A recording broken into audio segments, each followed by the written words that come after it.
ஐயா திருமாவளவன் அவர்களே, என்ன திடீர்னு உங்களுக்கு இந்துக்கள் மேலே இவ்வளவு பாசம்? ஓ, எலெக்ஷன் வரப்போகுதா? ஆமாம், எலெக்ஷன் வந்தால் மட்டும்தானே உங்களை போன்ற நபர்கள்லாம் பட்டை அடிச்சுப்பீங்க, கொட்டையை மாட்டிப்பீங்க, கோவில் கோவிலாக போய் அங்க பிரதர்சனம்லாம் பண்ணுவீங்க.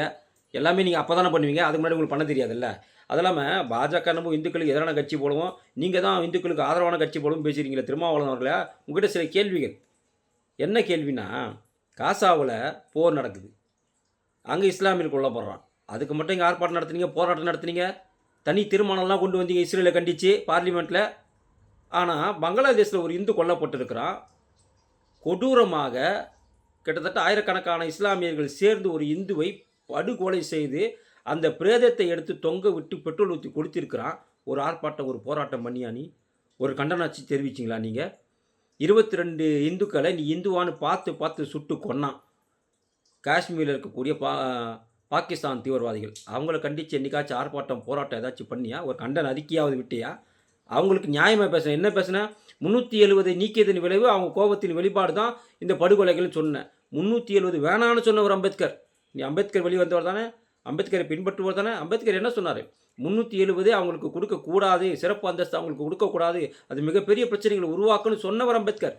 ஆனால் அவர் சொல்ல மதிக்காமல் அவருக்கு எதிராக கருத்துக்களை பதிவிடக்கூடிய நபர் தான் நீங்கள். அவர் தெளிவாக சொன்னார், 3 மதத்திலுமே தீண்டாமை இருக்குது. இந்து மதத்திலும் தீண்டாமை இருக்குது, இஸ்லாம் மதத்திலும் தீண்டாமை இருக்குது, கிறிஸ்தவ மதம் தீண்டாமை இருக்குது. அதனால தான் நான் பௌத்த மதத்தை தழுவுகிறேன்னு சொன்னார். ஆனால் இன்றைக்கி நீங்கள் என்னமோ அந்த 2 மதமும் யோகியப்பட்ட மதம் மாதிரியும், என்னமோ இந்து மதத்தில் மட்டும்தான் தீண்டாமை இருக்குது, ஜாதிய பாகுபாடு இருக்குன்ற மாதிரி பேசுகிறீங்க. என்ன உங்கள் நிலைப்பாடு? என்னைக்காவது ஒரு நாள் இந்து கோவிலுக்காகவோ இல்லை இந்து வழிபாட்டிற்காகவோ நீங்கள் போராடி இருக்கீங்களா? மாறாக இந்து தெய்வங்களையும் இந்து கோவில்களையும் இந்து பண்டிகைகளையும் விமர்சித்து கொடுமையாக பேசக்கூடிய நபர், வன்மத்தை கக்கக்கூடிய நபர் தானே நீங்கள். இந்து கோவில்கள் என்றால் அது ஆபாச சிலைகள் இருக்கக்கூடிய இடம்னு சொன்ன நபர் தானே நீங்கள். நீங்கள் எப்படி இந்து பாதுகாவலனாக, இந்துக்கு ஆதரவானவனாக இருக்க முடியும்? அம்பேத்கரையும் பின்பற்ற மாட்டீங்க. உங்கள் கொள்கை தலைவர் இவர் நம்ம பிரபாகரன் அவர்கள், பிரபாகரனை கொன்ற கூட்டணியோடு நீங்கள் அடிமை கூட்டணி வச்சுருக்கீங்க. பிரபாகரனை கொன்னது யார்? காங்கிரஸும் காங்கிரஸ் கூட இருக்கக்கூடிய திமுகவும் தான். பிரபாகரன் உள்பட 1.25 லட்சம் ஈழத்தமிழர்களை கொன்று குவித்து அந்த கட்சியோட கூட்டணி வைத்து கொண்டு அவர்களுக்கு ஆதரவாக பிரச்சாரம் செய்துவிட்டு இலங்கையில் முள்ளிவாய்க்காலில் போய் அஞ்சலி செலுத்துறேன்னு சொன்னாக்கா எப்படிப்பட்ட பிறவியாக நீங்கள் இருப்பீங்க? எப்படிப்பட்ட குணாதிசயம் கொண்ட மனிதராக நீங்கள் இருப்பீங்க? இது எவ்வளவு கீழ்த்தரமான செயல். இப்படிப்பட்ட நபர் நீங்கள். பிஜேபி பற்றி, ஆர்எஸ்எஸை பற்றி பேச உங்களுக்கு என்ன தகுதி இருக்குது? எங்கள் தேர்தல் வாக்குறுதியில் நாங்கள் கொடுத்தோம், ராமர் கோயில் கட்டுவோன்னு சொன்னோம், கோர்ட்டு தீர்ப்பு படி நாங்கள் கட்டணும். ஆனால் நீங்கள் என்ன சொன்னீங்க? பரப்புரையில் காங்கிரஸ் ஆட்சிக்கு வந்தால் ராமர் கோவில் அங்கே இருக்காது, அங்கே மீண்டும் மசூதி கட்டப்படும், இந்து கோவில்கள் அகற்றப்பட்டு விட்டு அங்கே மசூதி கட்டும் காலம் வெகு விரைவில் இல்லை என்று சொன்ன நபர் நீங்கள். இப்படி தொடர்ந்து இந்து மதத்துக்கு எதிராகவும் இந்து தெய்வங்களுக்கு எதிராகவும் பேசக்கூடிய நபராக நீங்கள் இருந்துக்கிட்டு இன்றைக்கி என்னமோ பாஜக ஆர்எஸ்எஸ் தான் இந்துக்களுக்கு எதிரான கட்சின்னு பேசுகிறீங்களே. நான் உங்களை கேட்குறேன், நீங்கள் தான் சொன்னீங்க நாங்கள் நிறைய ஆர்ப்பாட்டம் போராட்டம்லாம் தமிழக முதல்வரை எதிர்த்து பண்ணியிருக்கோம். என்ன பண்ணீங்க சொல்லுங்கள்? ஒரே ஒரு போராட்டம் சொல்லுங்கள், ஒரே ஒரு ஆர்ப்பாட்டம் சொல்லுங்கள். இல்லை நீங்கள் பண்ணி எதை தீர்த்து வச்சுக்க சொல்லுங்கள்.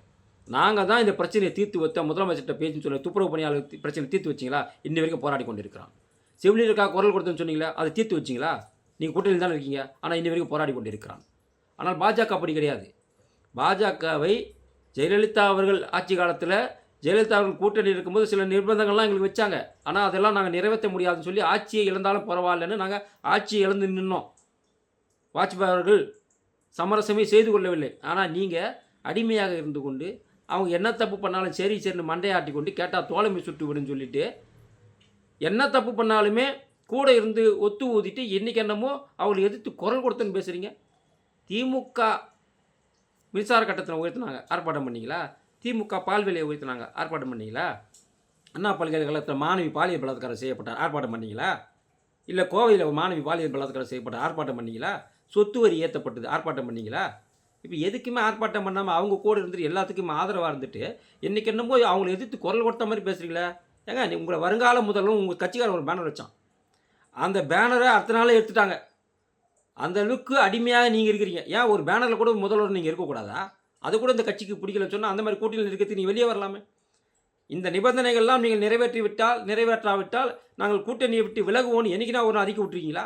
ஒரு நாளும் கிடையாது. ஏன்னா அப்படி அறிக்கை விட்டால் இருக்க 2 சேரும் போயிடும், பிளாஸ்டிக் சேரும் போயிடும், 2 சீட்டும் போயிடும்ன்ற பயத்தில் கூனி குறுகி அடிமையாக இருக்கக்கூடிய நீங்கள் பாஜகவை பற்றி பேசுவதற்கோ ஆர்எஸ்எஸ்ஐ பற்றி பேசுவதற்கோ என்ன அருகதை இருக்குது உங்களுக்கு?